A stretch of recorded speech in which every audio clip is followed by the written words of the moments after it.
आज की रात मजा हुस्न का आँखों से लीजिए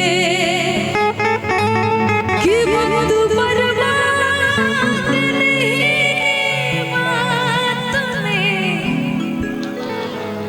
बातों में कीजिए वक्त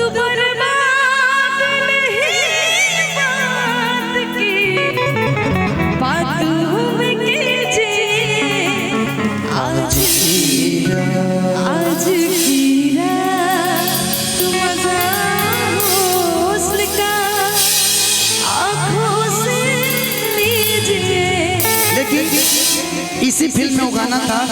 एक बार मेरा कॉर्ड डालेगा, मेरा कॉर्ड से फिर यही आ जाएगा कि झूठी खाई थी कसम जो निभाई नहीं, तो काटी रात तूने खेतों में मैं आई नहीं, कि काटी रात में मैं खेतों में तू आई नहीं, कि लेके आया भी मैं घर से रजाई नहीं। स्टेप के साथ में रजाई कहाँ है आपका? रजाई है कि लेके आया भी मैं घर से रजाई नहीं, हो काटी रात मैंने खेतों में तू आई नहीं। नहीं आई ये तो आई नहीं। क्या बात है, लेकिन कैसे कैसे दीजिए। अरे ये जवानियां भइल दारू, ओहो ये जवानियां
गौर से सुनेगा दरोगा जी। मेरी आँखों में जले तेरी खामोश की, और आराम से कितनी बेचैन हूँ मैं यार से मिलने के लिए।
हम प्यार करी।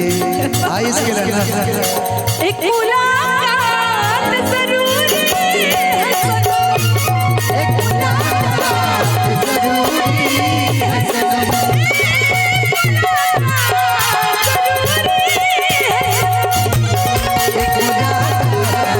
जरूरी है सनम।